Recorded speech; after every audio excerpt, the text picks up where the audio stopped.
नमस्कार चंद्र प्रकाश जी, बहुत बहुत स्वागत है आपका। नमस्ते अंजू जी, नमस्कार। आपके दर्शकों को भी नमस्कार। सर, 4 मार्च को होली का त्योहार हुआ था और 19 मार्च को कांग्रेस पार्टी के बहुत बड़े नेता राहुल गांधी को ख्याल आया कि दिल्ली में उत्तम नगर में एक हिंदू युवक की हत्या हुई थी, लिंचिंग हुई थी। आप देखिए उन्होंने आज ट्वीट कैसे किया है और इसमें कैसे घुमा फिराकर अपने एजेंडे को साध लिया है। पहले वो ट्वीट देखिए। राहुल गांधी ने लिखा, उत्तम नगर के लोगों ने हिंसा की भारी कीमत चुकाई है। सर, इस युवक की हत्या या लिंचिंग हिंसा में तो नहीं हुई थी, उसके बाद हिंसा हुई। एक तरफ एक जवान लड़के तरुण की जान चली गई, जवान लड़के, हिंदू लिखने में राहुल गांधी के हाथ शायद कांप गए होंगे। आगे लिखते, दूसरी तरफ एक पूरा परिवार उत्पीड़न का सामना कर रहा है। उन्हें और खून खराबा नहीं चाहिए। खून खराबा केवल बीजेपी और उसका इकोसिस्टम चाहता है, जो नफरत के तवे पर हिंसा की रोटी सेंकने के लिए हर मौके का फायदा उठाता है। सर, इस ट्वीट का मतलब क्या हुआ? राहुल चाहते क्या है? राहुल गांधी ने पिछले कुछ दिनों में जाति के अलावा, मतलब जाति शब्द उनके हर स्टेटमेंट में दूसरी लाइन में आता है, लेकिन इस पूरे ट्वीट में उन्होंने जाति नहीं लिखी, जबकि उस लड़के की जाति जो है वो दलित जाति का था। तो वो सिर्फ हिंदू ही नहीं छुपा रहे हैं, उसकी जाति भी छुपा रहे हैं। अपने वो सारे नैरेटिव छोड़ रहे हैं राहुल गांधी, जो उनके उस समय, इस समय उनके जो मजहबी वोट, जिसको वो चाहते हैं कि वो अमन के साथ, शांति के साथ ईद मनाए और मनाए, उसका अधिकार है। लेकिन बात वही कि राहुल गांधी की नींद कब खुली है, सिलेक्टिवली किस दिन खुली है, वो बहुत कुछ कहती है कि इनका दिल किसके लिए धड़कता है और ये किसके लिए परेशान होते हैं। वो इसलिए आज उनका ये स्टेटमेंट आया है 15-16 दिन के बाद। दूसरी बात है, देखिए इसमें वही बात है कि इसमें भी, इसके माध्यम से भी आप अपना वही नैरेटिव चला रहे हो कि खून खराबा नहीं चाहिए। कौन कर रहा है खून खराबा? क्या किसी सोशल मीडिया पे चल रहे बयानों की वजह से खून खराबा हो गया? ऐसा तो नहीं है। जो कानूनी कार्रवाई हुई है वो कानूनी कार्रवाई हुई है। जो हत्यारे हैं उनको ओबियसली पकड़ने का वो काम कानून करता है। अगर कानून, भारत का दिल्ली पुलिस और भारत का संविधान अगर खून खराबा कर रहा है तो ठीक है, राहुल गांधी की बात सही है। बात वही है कि कोई हिंदू मुसलमान में नहीं उलझ रहा है। ये राहुल गांधी का अपना वोट बैंक था, जिसने बहुत टारगेटेड किलिंग हुई है। ये तरुण की हत्या कोई फिट ऑफ रेज में हुई हत्या नहीं है। अगर एक कोई घटना होती तो हम मान लेते। इस देश में त्योहारों पर एक व्यक्ति को टारगेट कर हत्या करने का ऐसे पिछले 15-20 साल में हमारे पास 50 से ज्यादा नाम ऐसे मिल जाएंगे जिनको इस तरीके से टारगेट कर मारा जाता है। और जिस तरीके की संस्थाएं इसमें इन्वॉल्व होती हैं, जिस तरीके की वकील इसमें इन्वॉल्व होते हैं आगे चल के कोर्ट कचहरी में, वो इस चीज को पुष्ट करती है।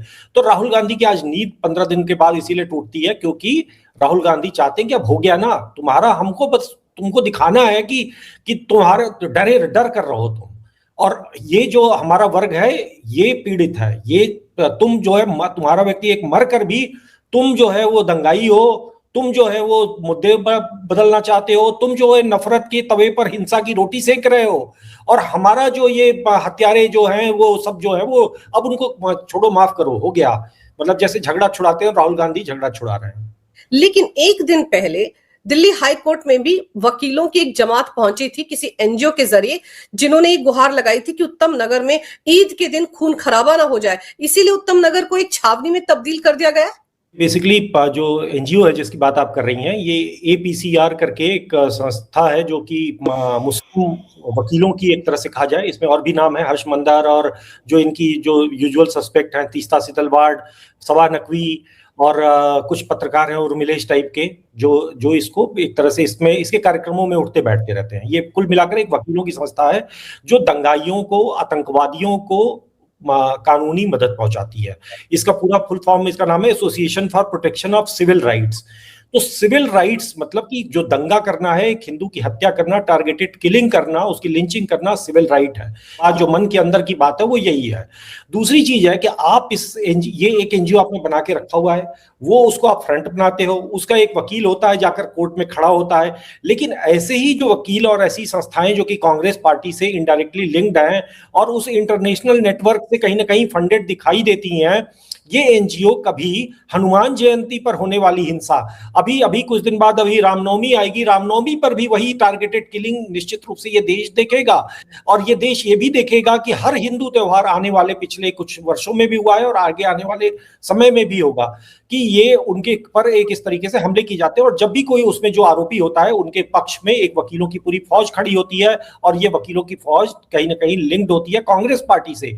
तो चूंकि दिल्ली का मामला जिस तरीके से उभर कर सामने आया है, कांग्रेस पार्टी की बेचैनी यही है, राहुल गांधी की यही बेचैनी कि लोग पूछ रहे हैं कि भैया तुमने इतने दिन मौन क्यों रहे, मौन क्यों हो, बोल क्यों नहीं रहे हो? यहां पर आपका दलित की थ्योरी नहीं आई, यहां पर आपका जनेऊ नहीं दिखा, आपको हिंदू नहीं दिखा कि एक हिंदू मारा गया है। तो जब ये सब हो गया तो अब उनका ये आ रहा है कि भैया हमको हिंदुओं पर इस बात को उलीझ देना, जैसे भारत का विभाजन हुआ था, मुसलमानों के मांगने के कारण पाकिस्तान बना था, लेकिन अंत में इन्होंने कह दिया कि जी भारत का विभाजन तो वीर सावरकर ने किया था और नेहरू जी ने तो कुछ किया ही नहीं था, मुसलमान तो पीड़ित था, वो तो बेचारा बड़ा दुखी था, दो दो देश लेकर भी वो दुखी रहा, विक्टिम प्ले करता रहा। तो वही बात है, एक सेट पैटर्न, एक टेम्पलेट है जो हम पिछले 70-80 साल में बार बार प्ले होते देख रहे हैं, और कांग्रेस पार्टी उसी चीज को बहुत सटल वे में कर रही है, इसको समझने की आवश्यकता है। राहुल गांधी अपने ट्वीट में ये भी लिखते हैं, दिन दहाड़े देश की राजधानी में फिर से दंगे जैसे हालात खड़े किए जा रहे हैं। राहुल गांधी भूल गए कि 2020 में जो दिल्ली में दंगे हुए थे वो किसने करवाए थे? देखिए, राहुल गांधी तो जा सकते थे ना मिलने के लिए, उस युवक के परिवार से जाकर मिल लेते, साथ साथ में पड़ोस में उनके पड़ोसियों से भी मिल लेते, लेकिन आप नहीं जा सकते हो, क्योंकि अगर तरुण के घर पे चले गए ना, तो आपका वोटर बैंक की बार्गेनिंग पावर इतनी ज्यादा कि आपको वोट नहीं मिलेंगे बहुत राज्यों में। और राहुल गांधी अपनी सीमाएं जानते हैं, अपनी हैसियत जानते हैं। राहुल गांधी की सीमा यह है कि ये जो जिस वोट बैंक की चर्चा हो रही है, उस वोट बैंक का बचाव भी उनको करना है, और साथ में उसको ये सुनिश्चित भी करना है कि हम हिंदुओं के और किसी भी हिंदू पीड़ित जो उनके द्वारा मतलब मजहबी घृणा में मारा गया हो, उसके साथ बिल्कुल खड़े भी नहीं दिखाई देना है उनको।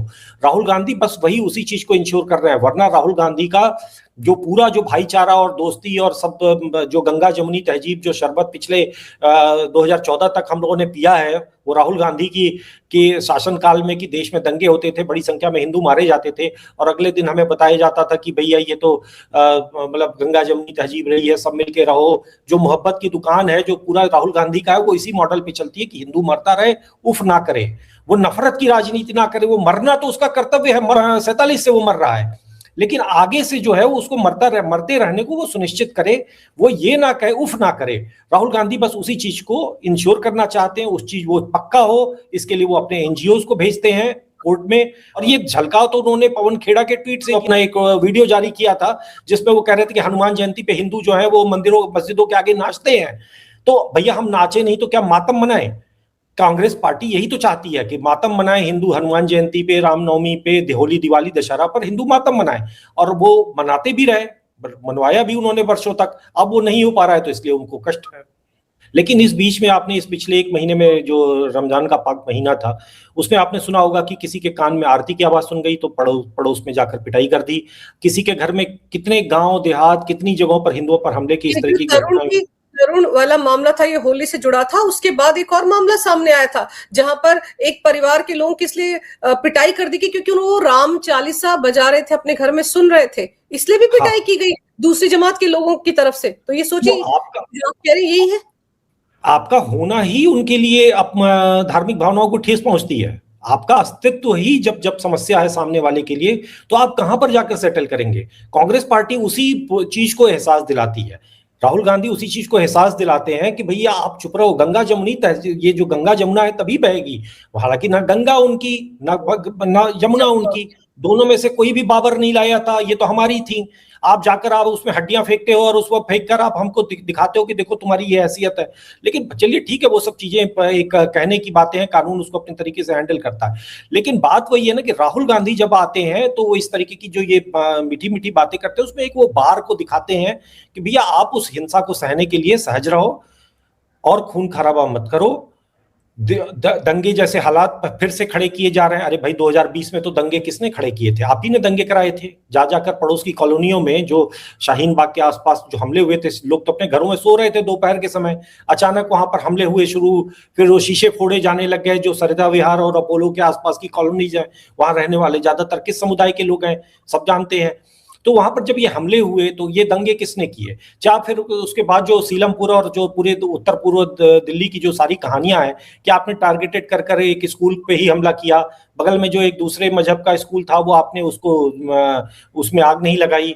तो एक पूरी निशानदेही कर कर जो एक हमला होता है, तो वो सहने, मतलब वो राहुल गांधी बस यही कह रहे हैं कि उस वक्त भी तो हिंदू जो था इसके लिए दोषी था, आज भी हिंदू दोषी है। और वो उनका कुल मिलाकर नियत यही कहने की है कि अगर ये बात सुलह सफाई की तरफ हो, हिंसा खत्म करने की तरफ हो, वो नहीं है। वो उनका कहने का मतलब है कि आप हिंसा सहने के लिए अभिशप्त हो, और अगर आपके मन में उसके प्रति कोई भी क्रोध आ रहा है, जैसे गांधी जी कहते थे कि आप हिंसा सहो लेकिन आपके मन में हिंसा का विचार नहीं आना चाहिए, तो उसी तरीके की बात अब राहुल गांधी जो है नई पीढ़ी के उसी थ्योरी को आगे बढ़ा रहे हैं। वो तो थ्योरी को आगे बढ़ा रहे हैं, लेकिन एक ऐसी फिल्म आ गई है इस वक्त बॉक्स ऑफिस पर, धुरंधर 2, उसने भी इनके तोते उड़ा रखे हैं। राशिद अल्वी जो कांग्रेस पार्टी के नेता हैं, आजकल हाशिए पर ही नजर आते हैं, वो तो कह रहे फिल्म को बैन कर दो, प्रोपेगेंडाधारी फिल्म है।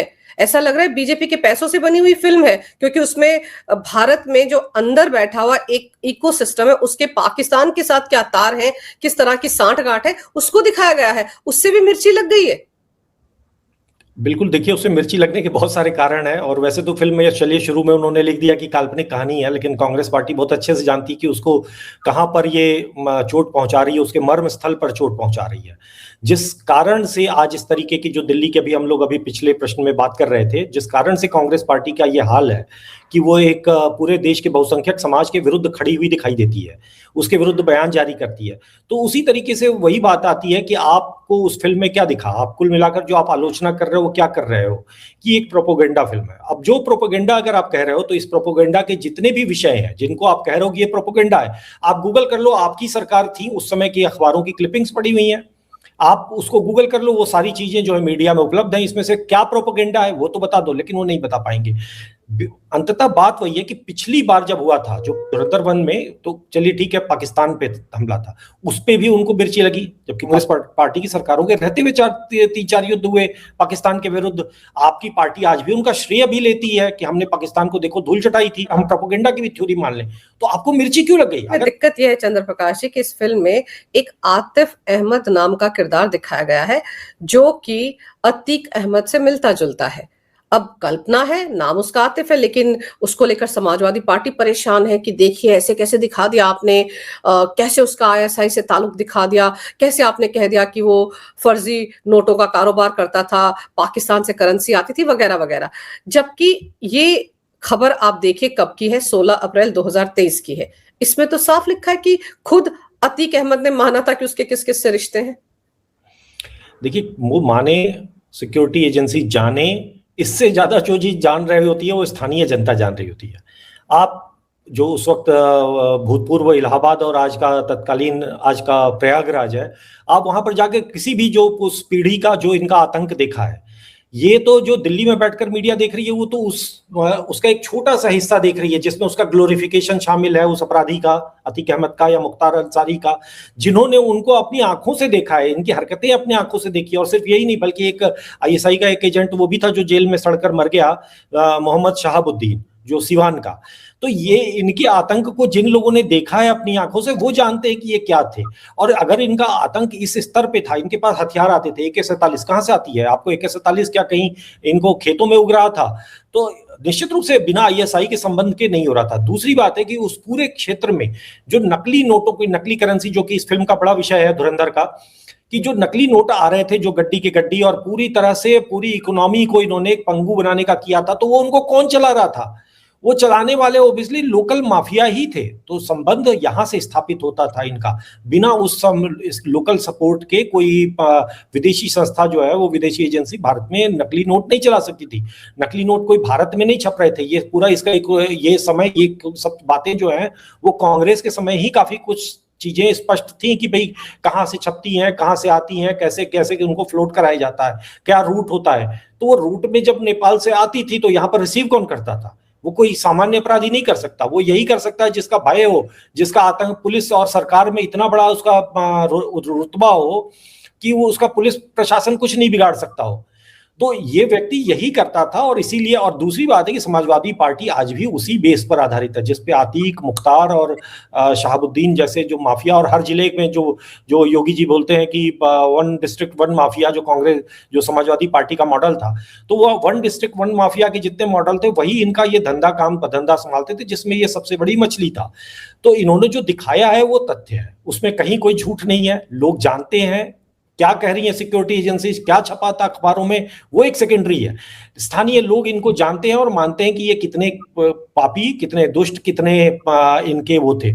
अब रही बात है एसटी हसन को सामने लाना, समाजवादी पार्टी को बहुत अच्छे से पता है। समाजवादी पार्टी इस समय थोड़ा बीच बचाव की राजनीति कर रही है। अखिलेश यादव खुद नहीं आए, खुद उनकी हिम्मत नहीं हुई, शायद चुनाव के कारण उनको लग रहा होगा कि उनके कहीं समीकरण खराब ना हो जाए, लेकिन एसटी हसन को सामने ला रहे हैं। एसटी हसन जो है वो मैसेज दे रहे हैं उस वर्ग को जो उसको अपना आदर्श, और मतलब उस एक अपराधी को, उस माफिया को वो अपना आदर्श मानता है एक समुदाय, और उसको ये लाकर कह रहे हैं कि भैया पब्लिसिटी स्टंट है। लेकिन वही बात है कि देखिए कुल मिलाकर तिलमिलाहट, वरना तो एक अपराधी था, माफिया था, मर गया, बात इसमें कौन सी बड़ी बात है। उसको, उसने तो खुद ही अपने अपराध अपने सारे एक्सेप्ट किए हुए। और अखिलेश यादव के तो ये ताज है, मतलब उनके तो मतलब एक होता है ना कि ताज में एक और उनके एक लग गया, क्योंकि ये तो आतंकवादियों के मुकदमे 6 वापस ले चुके हैं। अपने वोटर बैंक को एड्रेस करने के लिए वो जो भी नीच कर्म होते थे, मतलब राम मंदिर पे कारसेवकों पर गोली चलवाने उनके पिताजी ने जो चलाई थी, वहां से लेते हुए अगर हम इनके कुकर्मों को देखें तो आतंकवादियों और अपराधियों को प्रश्रय देना, आज जो मारा गया है उसके साथ खड़े हो जाना, और ये इन सबके तो मैयतों में जा जाकर इन्होंने इनकी मैयतें भी उठाई हैं अखिलेश यादव ने। तो आ गए हैं तो ठीक है, वो कर सकते हैं, लेकिन वही बात है कि वही इनका जो मर्म था, जो इनकी सबसे कमजोर नस है, उस पर चोट हुई है कि ये पूरा एक अपराधी नेटवर्क था। उसमें जैसे वो स्टेट वो कहता है ना कि भाई यूपी तो फिर भूल जाओ, मतलब कि यूपी चुनाव को हराने के लिए एक बड़ी मात्रा में एक नकली करेंसी, नकली कैश आना था, और वो जब रुक गया तो 2017 में नोटबंदी जो है, इन्होंने शुरू में कहा था कि नहीं नोटबंदी की टाइमिंग जो है वो बड़ी कठिन है, क्योंकि उसके बाद उत्तर प्रदेश का लोक विधानसभा चुनाव आएगा, जनता की नाराजगी से झेलनी पड़ेगी। जनता ने सारे कष्ट सहे, जनता ने कभी उफ नहीं किया, और उस जनता के सहयोग का ही परिणाम था कि उत्तर प्रदेश में योगी जी की सरकार भी बनी, और ऐसे माफिया गुंडों का पूरी तरह से सफाया होने का, उनकी पूरे अर्थतंत्र का सफाया होने की नींव भी रखी गई। बिल्कुल, क्योंकि 2016 में नोटबंदी हुई और 2017 में यूपी विधानसभा चुनाव थे और पहली बार उस वक्त योगी की सरकार उत्तर प्रदेश में बनी, तो मिर्ची तो लगी हुई है। इस बीच आप ये देखिए कि एआईएमआईएम के नेता जो वारिस पठान है, उनको भी ये जो फिल्म है ये ऐसी लग रही है जैसे कि नफरत परोसी जा रही है। उनका कहना है मैंने पहला पार्ट भी नहीं देखा, तो जब आपने फिल्म देखी नहीं तो आप कैसे ये प्रोपेगेंडा चलाने लग जाते हैं कि इसमें नफरत परोसी गई है, और पाकिस्तान से प्रेम क्यों, और भारत के अंदर जो इकोसिस्टम है जो भारत विरोधी काम करता है उससे भी लगाव क्यों इन लोगों को? नहीं, तो उसमें कहीं कोई कंफ्यूजन थोड़ी है, उनको तो बड़ी स्पष्टता है, उम्मा है उनका, वो तय कर लेते हैं। देखिए एक बार डॉक्टर अंबेडकर ने भी कहा था कि अगर भविष्य में कभी भी पश्चिम के इस्लामी मुल्कों ने भारत के खिलाफ कुछ किया तो भारत का मुसलमान हमेशा साथ देगा उनका। उनको कोई कंफ्यूजन नहीं है, उनको भारत के प्रति, भारत के हिंदुओं को भ्रम हो सकता है, लेकिन ये बात बार बार रेखांकित की गई है। अभी तक संयोग से वैसा कोई बड़ा मौका नहीं आया, लेकिन अगर बात वही आती है ना कि भारत के हित किस देश के साथ जुड़े हुए हैं, अगर भारत के हित किसी देश के साथ जुड़े हुए हैं तो ये उनके साथ नहीं चलते, इनको फिलिस्तीन के साथ खड़ा होना है। भारत की सरकारें वर्षों तक यासिर अराफात जैसे आतंकवादी को अपने यहाँ लेकर गोद में खिलाती रही, क्योंकि यासिर अराफात जो था वो इसलिए क्योंकि उससे भारत का मुसलमान ये चाहता था, भाई इजराइल में क्या समस्या, इजराइल ने तो हमारा कुछ बिगाड़ा नहीं था, हम क्यों पार्टी चुन रहे हैं, हम क्यों चुने कि हमें फिलिस्तीन का साथ देना है या इजराइल का साथ देना है, दोनों में ना कहू से दोस्ती ना कहू से बैर भाई। लेकिन अब ये वर्ग जो है वो वर्षों तक इन्होंने, भारत ने कभी इजराइल के साथ अपने कूटनीतिक संबंध स्थापित नहीं किए, इस वोट बैंक के दबाव में, इस वोट बैंक के डर से, मतलब कांग्रेस पार्टी की सरकारों ने, वो तो वाजपेयी जी आए तब जाकर पहली बार जो है वो इजराइल के साथ कूटनीतिक संबंध स्थापित हुए, तो ये पसंद नहीं करते। अब उनको, उन्होंने नहीं देखी है फिल्म, नहीं देखी है, लेकिन उन्होंने जान लिया कि ये प्रोपेगेंडा फिल्म है। क्यों? क्योंकि इसमें पाकिस्तान के खिलाफ है। क्यों? क्योंकि इसमें उनकी जो है जितनी कॉन्स्टिट्यूएंसी है वो एड्रेस होती है। भैया इस देश में आतंकवादी तो एक ही मजहब का होता है, इसमें कोई कंफ्यूजन की बात तो है नहीं। अगर ये अपराधी जो था वो अतीक अहमद हिंदू भी होता तो क्या हमारे मन में उसके लिए कोई प्रेम होता? सीधी बात है, अगर जो आईएसआई के पेरोल पे काम करता है उसके लिए इस देश में किसी को प्रेम नहीं होना चाहिए। वो अगर हिंदू है तो मैं हिंदू होते हुए भी मैं उसको गाली दूंगा, लेकिन प्रॉब्लम वहीं पे आती है कि आप मुसलमान होते हुए एक मुस्लिम माफिया को आप अपराधी कहने के लिए भी तैयार नहीं हो, उसका आप बचाव कर रहे हो, उसका महिमा मंडन कर रहे हो। और फिर एक चीज और है कि जो नकली नोटों का कारोबार चला खासतौर पर यूपीए सरकार के वक्त में, उसको लेकर तो एक सर्वविदित सच है कि जो मशीनें थी भारत में जिनसे नोट छापे जाते थे, उनकी नीलामी पी चिदम्बरम के समय में हुई थी और वो मशीनें पाकिस्तान ने खरीदी थी। और बाद में पाकिस्तान ने जिस पेपर का इस्तेमाल भारत की सरकार करती थी करेंसी के लिए, वो भी खरीदना शुरू कर दिया। तो ये तो बातें पब्लिक डोमेन में है ना। जी बिल्कुल, देखिए पाकिस्तान को जो पूरा एक रसद सप्लाई की गई, पूरा एक जो एक तकनीक कहें, मशीन कहें, एक जो टेक्निकल सपोर्ट की सप्लाई किया गया, वो भारत से ही किया गया। और ये कोई छुपी बात नहीं है, और ये बात जो है वो तब भी ये बात लगातार सामने आती थी कि भाई एकदम बिल्कुल ओरिजिनल आपको कैसे असली जैसी दिखने वाली नोटें कैसे आप कर रहे हो, छाप रहे हो। फिर दूसरी बात ये आई कि भैया ये सब कुछ तो पेपर भी उसी जगह से लाया जा रहा है जिस जगह से भारत ला रहा है। तो इतना ज्यादा कोइंसिडेंस एक करेंसी का छपना होता है, इसमें एक तरह की ऐसी बरती जाती है, एक गुप्तता, एक छुपी हुई चीज होती है। लेकिन आपने एकदम बिल्कुल उसको ओपन रखा, आपने अगले शत्रु को मौका दिया कि वो एक समानांतर अर्थव्यवस्था बना सके उसके माध्यम से। निश्चित रूप से बिना आपका लाभ नहीं रहा होगा ऐसा मैं मान नहीं सकता, आपका उसमें अपना एक कट रहा होगा। आपने जो है उस समय, आप याद करिए 2014 से पहले आप किसी पेट्रोल पंप पे 1000 रुपए की नोट देते थे, तब 1000 रुपए की नोट चलती थी।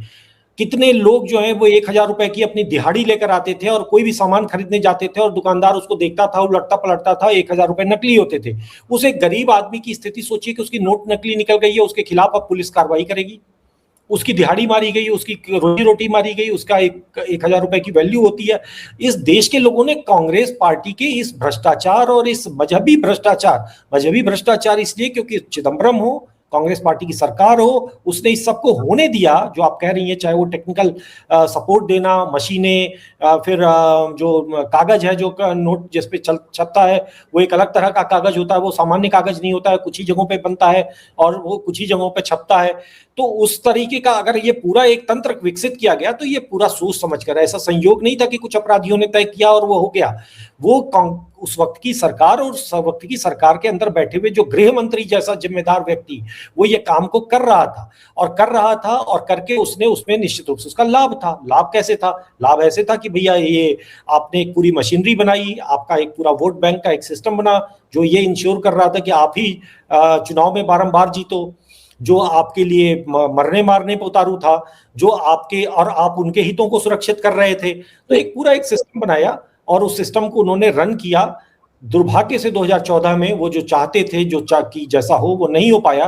और आज जो है देखिए ये वो चीजें नहीं है जो छुपी हुई थी, लोगों को सब पता था, मीडिया की रिपोर्ट्स में ये सारी बातें। अब एक फिल्म के रूप में जब लोग उसको एक्ट होते हुए देखते हैं तो फिर वो कनेक्ट करते हैं कि यार हमारे साथ ये क्या हो रहा था।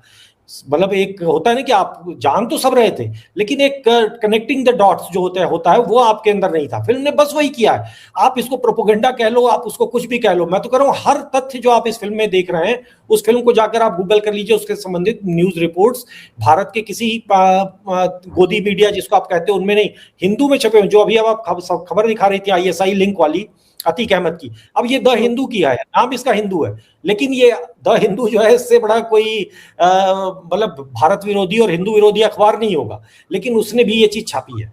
तो कहने का बस कुल मिलाकर बात वही है कि आपका तंत्र उस वक्त खुद ही आपकी कहानियां लिखकर गया हुआ है, कोई कंफ्यूजन नहीं, कोई प्रोपेगेंडा नहीं है, और ये इन्होंने उस चीज को करा है और उस पर हिसाब तो होना चाहिए। हाँ, चूंकि अब कानून जो होता है वो उसमें बहुत सारे लूप होल्स होते हैं, बहुत सारे बचने के रास्ते होते हैं, वो एक इकोसिस्टम भी है जो बचाता है उनको। आज भी वकीलों की एक पूरी फौज है जो कोर्ट कचहरी को अपने तरीके से मैनिपुलेट करती है। जजों का भी मामला कोई बहुत ज्यादा सकारात्मक हो ऐसा दिखता नहीं है। तो कुल मिलाकर बात वही आती है कि अंततः जो है वो जनता को सच जानना चाहिए। अगर जनता को सत्य पता है, चाहे वो फिल्म के माध्यम से पता चले, किसी पुस्तक के माध्यम से पता चले, वो ज्यादा जरूरी है जनता के सामने। और बाकी आप स्क्रूटनी अगर आपने नहीं किया, आपने अगर ये सब चीजें नहीं की हैं तो सामने आए ना, चिदम्बरम जिंदा है, चिट्ठी का अतीक अहमद मर गया, लेकिन वो आके उसका परिवार का कोई व्यक्ति बताए ना, वो जो तो सब उसकी पूरी लभेड़ थी कि भैया हमने तो कोई ISI से हमारा कोई संबंध नहीं था, ये झूठा आरोप था। सफाई देने से आपको कौन रोक रहा है? लेकिन आप सफाई कैसे दोगे, क्योंकि सच तो आपको भी पता है। बिल्कुल सच आपको पता है, और आप एक फिल्म जिसके शुरुआत में लिखा गया कि काल्पनिक है और कुछ क्रिएटिविटी की लिबर्टी ली गई है, तो आप उसको हजम नहीं कर पा रहे हैं ना। आप जब एजेंडाधारी फिल्में बॉलीवुड बनाता है जिसमें हिंदू देवी देवताओं का अपमान करता है, जब वो ISI के एजेंट के साथ इश्क फरमाता है, भारत का रॉ का एजेंट, फिर दोनों गायब हो जाते हैं, जब इस तरह की फिल्में दिखाते तब किसी को कोई एतराज नहीं होता है। तब किसी की कोई धार्मिक स्वतंत्रता पर आघात नहीं होता। लेकिन जब आप ऐसी फिल्में बनाते हैं जिसमें सच्चाई दिखाई जा रही है, आप उसके एक एक तथ्य को निकाल ले, आप कनेक्ट कर पाएंगे, आप जोड़ पाएंगे कि गलत नहीं दिखाया गया है आदित्य धर की इस फिल्म में, लेकिन तकलीफ हो रही है। वो देखो अभिसार कैसे रो रहा था, कितना गुस्से में था, ऐसा तिलमिलाया था। देखिए अभिसार तो खैर वो उस पूरे व्यवस्था का पेड टूल है, मतलब उनका अपना एक उसका एक आर्थिक पक्ष है उनके उस पूरे रेंट का, जो आपने देखा जिसमें वो कह रहे हैं कि रेड लाइन क्रॉस कर दिया। ऐसा लग रहा है जैसे कि आदित्य धर ने उनकी भैंस खोल ली है। मतलब क्या लेना देना, एक फिल्म बनी है मत देखो ना, तुम जाकर देखकर और आकर अपने चैनल पे उस पे एक लंबा चौड़ा लेक्चर दे रहे हो क्योंकि आपको व्यूज मिलेंगे, कुछ आपकी को गालियां पड़ेंगी और आप अपने इकोसिस्टम में जाके दिखाओगे कि देखो भैया हमने तुम्हारे लिए इतना कुर्बानी दी, इतनी गालियां सुनी। ठीक है, वो अपना उनका तमाशा है वो, और वो बहुत सारे लोग, एक तो वो अरफा खानम भी हैं जो कि उन्होंने हजरात हजरात हजरात और एक और जख्म और पता नहीं क्या क्या उन्होंने बोला। देखिए सारा ये जितने भी फौज है ये वही लोग थे जब मैहूना में जो उन्होंने दिखाया खलनायक जो सुनील शेट्टी का किरदार है कि वो एक सेना से भागा हुआ मेजर है, और वो जो है वो भारत पाकिस्तान के बीच जो कैदियों का एक्सचेंज हो रहा है, जो अमन की आशा हो रही है, उसको वो रोकना चाहता है। मतलब कौन? भारत की सेना का एक अधिकारी नहीं चाहता है कि भारत और पाकिस्तान के बीच में दोस्ती और अमन हो, और उसको फेल कौन करता है? वो करता है शाहरुख खान से, और उसमें उसका पूरा सहयोगी रहता है आईएसआई और पाकिस्तान। कुल मिलाकर आतंकवादी कौन है? एक हिंदू फौजी। इसी तरीके से आपने उससे भी पीछे चले जाइए, तिरंगा जैसी फिल्में देखी जिसमें कोई गैंडा स्वामी जैसा आप एक स्टूपिड सा नाम रखते थे, वो टेररिस्ट होता था, भारत पे वो मिसाइल से हमला करना चाहता था। और भी कितनी फिल्में आई जिनमें भारत में हिंदुओं का आतंकवादी दिखाया, तब तो किसी ने नहीं कहा। अगर किसी ने कहा तो आपने कहा फिल्म मत देखो। आपने कितनी फिल्मों में हिंदू देवी देवताओं का उपहास किया, कितनी फिल्मों में आपने हिंदू परंपराओं का, शिखा, जनेऊ, इस तरीके की चीजों का उपहास किया। हर चीज को आपने पिछले कुछ वर्षों में किया। आज जब आपको आईना दिखाया जा रहा है, जब आपको सच दिखाया जा रहा है, तो ओब्वियसली जो एक कहते हैं कि एक जानवर होता है जिसको घी हजम नहीं होता है, तो वही बात हो रही है। अभिसार की प्रतिक्रिया उसी चीज को बता रही है। वरना अभिसार तो वो थे जो 2008 के जो न्यूक्लियर डील हुई थी जो अमेरिका और भारत सरकार की, उस समय इनको कितना लाभ हुआ था, उसके फेवर में ये जो आज गोदी मीडिया करते हैं, ये उसी गोदी में बैठे हुए थे। और तब ये प्रोपेगेंडा किया करते थे कि ये बड़ा मास्टर स्ट्रोक कर रही है मनमोहन सरकार। और उस समय जब रिश्वत लेकर खरीदे जा रहे थे भारत में सांसद अमेरिका के पैसों पर, तो ये लोग उसी सरकार का बचाव करते थे। आज ये लोग जो है वो, मतलब बात वही है कि आप उस सिस्टम का पार्ट थे। आज आप उस सिस्टम से जब निकल रहे हो तो आपको पीड़ा हो रही है, और आप अपना ही सच आपको देखकर पच नहीं रहा है। बिल्कुल सच पच नहीं रहा है। और धुरंधर 2 में जो इकोसिस्टम को जिस तरह से उसकी बखियां उधेड़ी गई हैं, धज्जियां उड़ाई गई हैं, एक एक शख्स का पोल पट्टी खोली गई है और बताया गया है कि कैसे नोटबंदी करनी पड़ी, क्यों करनी पड़ी। तो इनकी तरफ से अब ये भी कहा जा रहा है कि तो जस्टिफिकेशन है नोटबंदी की ये फिल्म। आप कुछ भी समझ लीजिए, अगर ये प्रोपेगेंडा फिल्म है तो मत देखिए। कोई जबरदस्ती आपको नहीं कह रहा है कि आप सिनेमा हॉल में जाकर 4-4 घंटे बिताइए। अरफा शेरवानी से भी किसी ने नहीं कहा था, अभिसार से भी किसी ने नहीं कहा था, लेकिन ये फिल्में देखने गए हैं। अब व्यूज बटोरेंगे इस फिल्म पर, रिव्यू डालकर भड़ास निकालेंगे, लेकिन देखने क्यों गए, सबसे बड़ा सवाल ये है। खैर, इस फिल्म को ये कुछ भी कह लें, इसको इग्नोर नहीं कर पा रहे हैं, इसीलिए इनको मिर्ची लगी हुई है, क्योंकि अंदर खाने ये भी जानते हैं कि इस फिल्म में सच दिखाया गया है, तथ्यों के साथ दिखाया गया है, और इसीलिए इतनी परेशानी हो रही है। लेकिन राहुल गांधी ने जिस तरह से उत्तम नगर में लिंचिंग जो हुई थी उस पर अब जाकर 15 दिन के बाद मौन व्रत तोड़ा है, उस पर भी कई सवाल उठ रहे हैं कि राहुल गांधी को तो ट्वीट नहीं करना चाहिए था, बल्कि घर जाना चाहिए था उस पीड़ित के। लेकिन अब वो क्या करें, वो आरोपियों के घर नहीं जा पा रहे हैं, तो पीड़ित के घर कैसे जाएंगे। आपने समय निकाला बहुत विस्तार से इस विषय पर, बहुत अहम जानकारी मेरे दर्शकों को दी। चंद्र प्रकाश जी, आपका बहुत बहुत धन्यवाद। नमस्कार, भारत माता की जय, वंदे मातरम, जय हिंद। जय हिंद।